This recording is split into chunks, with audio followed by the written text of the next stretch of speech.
There is a fact about the German language that explains an entire economy. The word for debt is Schulden. The word for guilt is Schuld. They are the same root. In German, debt and guilt are quite literally the same word, which is why one statistic genuinely startles Americans. Germany does not really have a student debt crisis.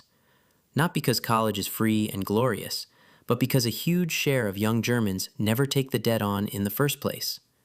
Here is the road they take instead, and 7 other rules a whole country follows to stay out of the red.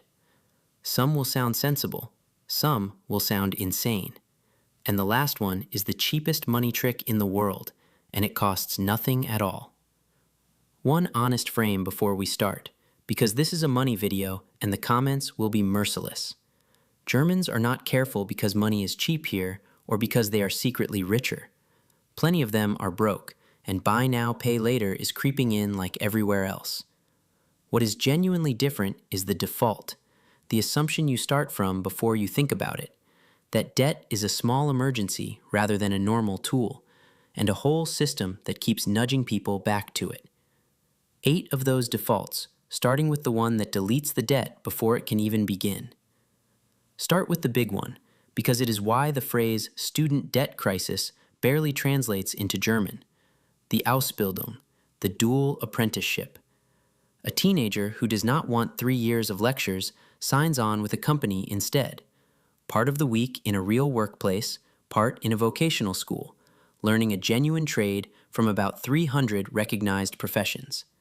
And here's the part that breaks the American brain. They are paid to do it. A training wage every month from day one. So the German arrives at 21 with a qualification, real experience, a job, and no debt. Their American counterpart arrives at 22 with a degree, no experience, and a loan the size of a small mortgage that cannot be discharged even in bankruptcy. One of these is called the land of opportunity, and it is genuinely hard to remember which. Germans have a long love affair with cash, and while it is fading, the instinct behind it is the whole video in miniature. Paying in cash means you feel the money leave. A tap of a card is painless by design, because the entire credit industry is built on making the moment of spending disappear. Germans are historically suspicious of anything engineered to make spending feel like nothing, on the reasonable grounds that a thing built to feel like nothing is usually costing you something. They are the last people in Europe who still find spending mildly upsetting, which is arguably the correct amount. Every German account can slip into overdraft, the dispo credit, and they call being in it die Roten Zahlen, the red numbers. It carries a private shame that is hard to explain to a culture that treats a permanent overdraft as a normal feature of being alive. An American might carry a credit card balance for a decade and call it building credit.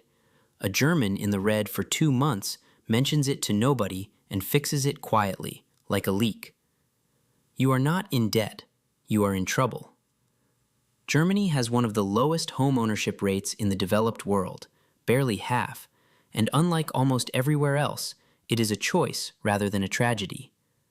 In most of the English-speaking world, renting is a waiting room you sit in until you are allowed a mortgage. In Germany, it is a permanent, legally armored way to live, and nobody at dinner asks when you are finally going to buy.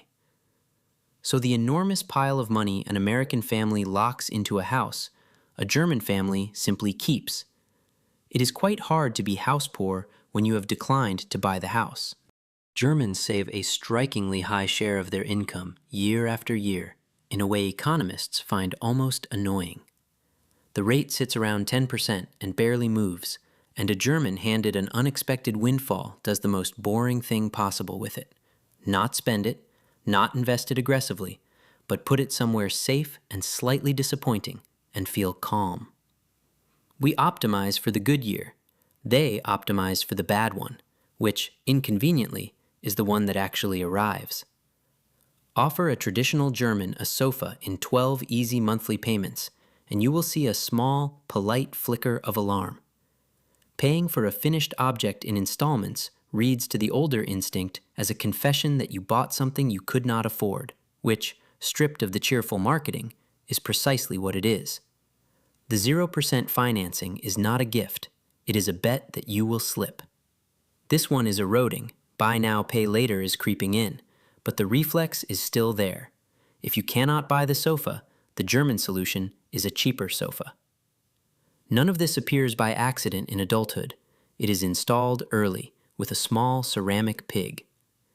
German pocket money, Taschengeld, comes with recommended amounts by age published by actual youth institutes, because of course it does, and with a rule that shapes everything after. When it is gone, it is gone. No advance on next week. The child who wants the bigger toy learns, at 7, the single most useful financial skill there is, which is waiting. A nation calm about money is a nation of children who were told no and then shown the jar. And the last one is not a product or a contract. It is a style, the quiet engine under all the others, the German suspicion of looking rich. The comfortable German in the unremarkable car, the modest house, the good coat worn 15 years. Wealth here is more often something you have than something you display, which matters financially far more than it looks, because most consumer debt is not spent on needing things. It is spent on being seen to have them. The cheapest thing you can own is not caring what the neighbors think. Look back across the 8, and the pattern is not about being clever with money. It is about removing the moments where debt gets in. The apprenticeship deletes the student loan. The cash makes you feel the spend. The rent deletes the mortgage. Each rule quietly closes a door the rest of us prop cheerfully open. They did not out-discipline us. They built a life with fewer doors. And underneath all of it is that word from the very start, Schuld. Debt and guilt, the same syllable. The rest of us split those two ideas apart centuries ago and have been comfortably in the red ever since. The Germans just never got around to separating them and quietly got rich on the confusion. None of it requires you to be German or more willpower than you already have. It just requires closing one door. So pick one, the cash, the waiting, the jar, the not caring, and shut it this week. Subscribe for more of how Germany quietly solved things the rest of us are still arguing about. And tell me which of the 8 you could actually live with.